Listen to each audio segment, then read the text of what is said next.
ganun malamig. Okay lang. Ito mga tropa, lalabas muna kami ulit. Dahil wala kaming OT ngayong Sabado. Sunday pa OT namin. Punta tayo sa minsan treat natin yung sarili natin. Diba mga tropa? Minsan i-treat natin yung sarili natin dito sa abroad. Mga simplihan lang naman na treat mga katropa. Kagigising ko lang. So nagkayayaan kami ni paring Arnold na kain lang kami dun sa malapit sa metro. Dati mga tropa nagpapalista kami ng overtime namin ang Sabado. Ngayon, linggo na po yung pinalista namin overtime kasi mas kailangan nga tayong tao sa Sunday. Di ba nung nakaraan wala tayong overtime? Kasi laging Sabado pinapalista ko. Ngayon linggo, ngayon nagka-overtime ulit ako. Kami pala. Wala pa si paring Arnold. Ito mga tropa yung yung meeting place namin. Yung to. Yan, Ginko to. Tapos ito yung waiting shed dyan. Yan. Yan yung meeting place namin. Ang tagal na naman niya. Nawupot pa ako. Yan na. Doon naman tayo tambay. Upo ako doon. Nakakangalay. Ayan mga tropa. Sa wakas dumating din mga tropa, malapit na kami. Ito na kami. Ito. Ayan mga tropa, McDonald's. Punta muna tayo sa 9 sarado. Walking distance lang sa amin yung McDonald's.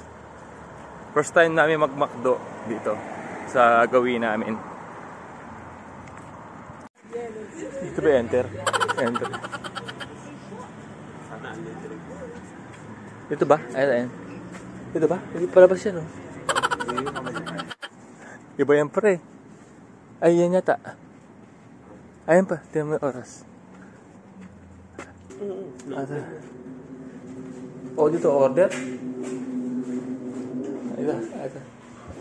Ay, oo, tama. Nakatingin sila sa atin Ayan. Okay. English.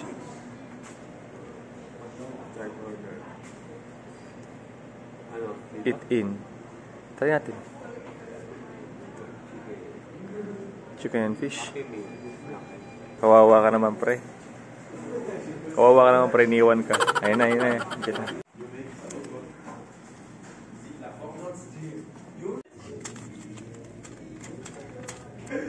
Ito mga tropa, nandito na sa McDonald's. Ayun lang, parang cravings lang. Kasi malapit dito yung McDo sa amin. Mga walking distance lang. Konti lang. Burger lang kami, tsaka drinks lang, tsaka rice lang. Parang kasi kakain pa kami sa bahay. Kasama ko nandun pa. Galing Plus na, nasawsawan pala. Plus na may bayad yung masala.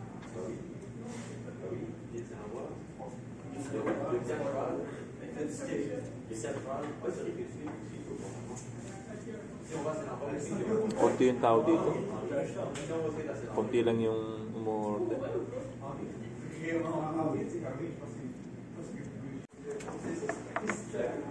Ba? Ayun yung order ni paring Arnold. Yung wrap. Tapos yung sa akin ganito lang. At heto na nga, kakain na po kami. Magkukwento nga lang po pala ako mga katrupa. Bilang OFW pala na malayo sa Pilipinas at syempre malayo sa pamilya natin, minsan kailangan din po natin i-treat ang sarili natin na minsan kahit papano napapasaya po natin yung sarili natin. Alam nyo ba, kadalasan, mahirap po sa OFW na parati na lang trabaho ang iniisip. Alam ko, importante ang trabaho kasi kailangan natin kumita ng pera. Pero huwag natin kakalimutan na kahit minsan na kailangan po natin pasahin yung sarili natin. Oo nga pala mga katrupa, katropa, naalala ko lang, may nagsabi na naman kasi sa akin na wala tayong pagkakatiwalaan dito sa abroad. Yan nga po pala ang salitang lagi po namin naririnig bilang OFW. Pero para sa akin, mali at tama ang salitang yan. Pero para sa akin, 80% na tama po ang paniniwala po na yan at 20% na mali po ang paniniwalang yan. Kasi naniniwala ako na meron pa ring tao na pagkakatiwalaan natin dito sa abroad. Yung tipong maasahan mo kapag may problema ka. Yung kaibigan na handang makinig sa iyo pag may problema ka. Yung tipong kaibigan na nauuna pa yung solusyon niya kaysa makinig sa problema mo. Yung tipong kaibigan na ipinagtatanggol ka kapag may naninira sa'yo. Yung tipong kaibigan na kahit na malayo kayo sa isa't isa, pero andyan pa din yung pagdadamayan ninyo. Kaya naman kung may kaibigan kang ganyan, alagaan nyo sila. Kasi mahirap talaga maghanap ng totoong kaibigan. Hindi man natin sila kadugo, pero kapatid na po ang turing natin sa kanila. Ito mga tropa, para uwi na kami. Sa kanya, sabi ko ang hina. Ah, Parang sabi niya, isa lang daw pa. Ali tubig, tapos aray ko. Natapilok pa ako dito. tinado nila yun, nangalang palinis, tubig. Oo. Dati, tinesting nila yung pressure. Oh. Ewan ko, hindi mo nagawa eh. Sa Porsche, tinetesting lagi pressure. Pauwi na kami mga tropa. Ayun na, nandiyan na kami sa kanto. Ano lang, namili lang kami ng konti. Tinapay lang. Kasi may overtime kami bukas. Ikaw muna. Ikaw muna. Ikaw muna. Mapag tinapay na nga. Pag linggo naman, tinapay lang ako. Pag papasok? Pagka trabaho, tinapay lang ako. Ay, hindi ka magbabang bukas. Hindi, magkanin na lang. Kanin na. Dati kasi tinapay nga lang yung ako lang. Oo. Bukas din ako bababa pre. Lab Auto.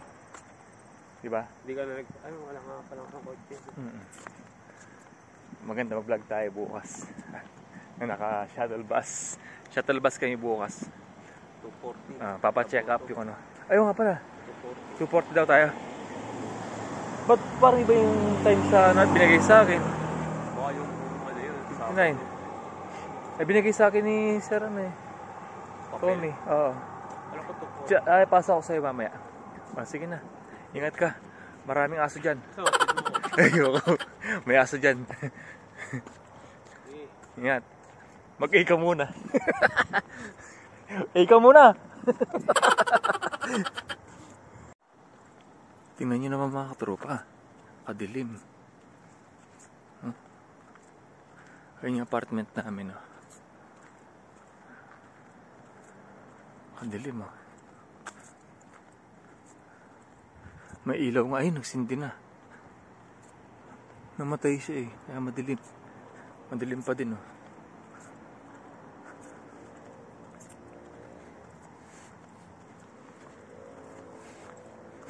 Iwan ko lang naglalakad sa daan. Walang iba naglalakad eh.